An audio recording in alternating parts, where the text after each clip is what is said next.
Moi boas. Unha das dúbidas de máis interese nestes punteiros. Se se me estropea, que pasa? Pois mirade que pasa se se vos estropea. Está, dende logo, unha diferencia entre moitos trebellos electrónicos.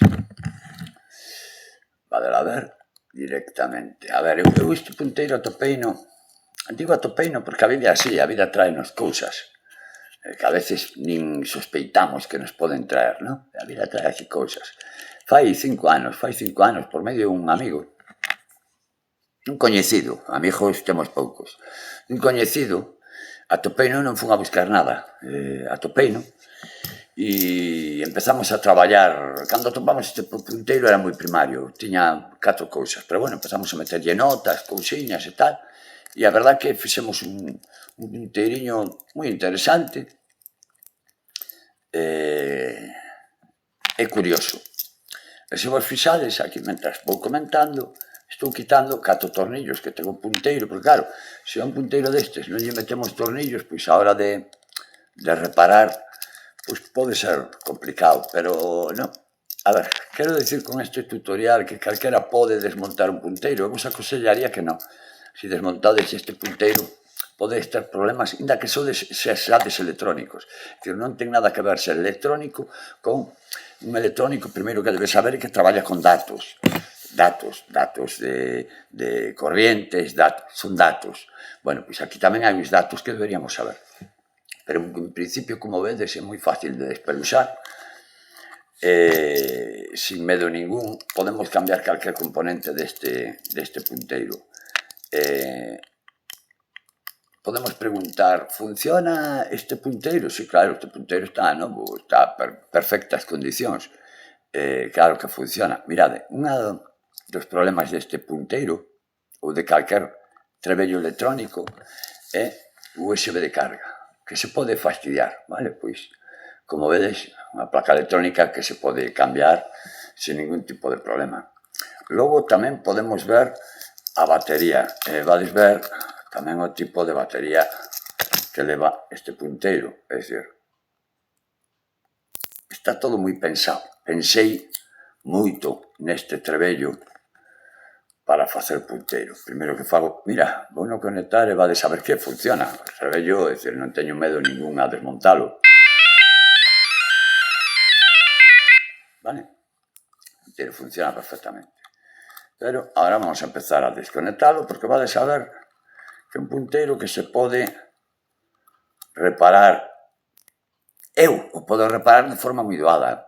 Eso quere dicir que nadie o pode reparar? Sí, pero deberíamos saber 4 cousas que o mellor non todo o mundo sabe, vale? Entre elas que temos unha batería de litio e que se non sabemos manipulala, pois pode provocar moitos danos.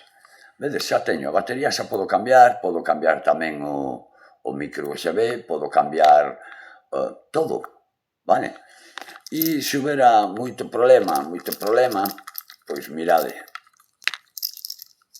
Todo isto fago porque uns punteiros electrónicos de outra xente que isto non se podía facer. É dicir, era moi difícil reparar, moi difícil. E no caso deste punteiro, pois é moi doado de reparar, sabendo 4 truquiños, porque se facedes isto vos poderlo romper.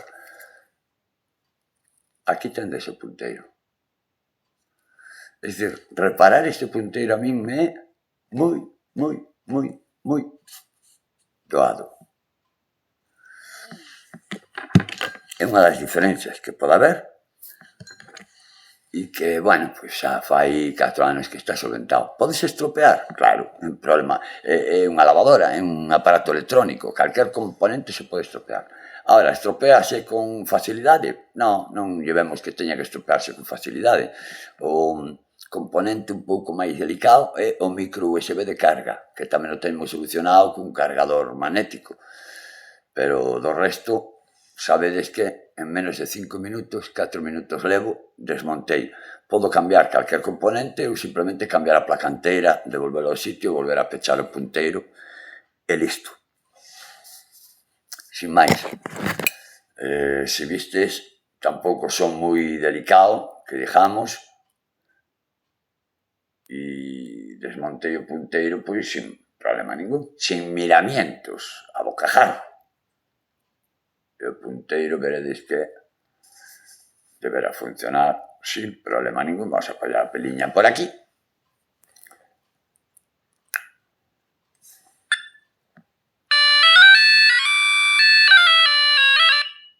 Non hai medo ningún a reparar este punteiro pola miña parte, só que faga cada quen é un problema de cada quen.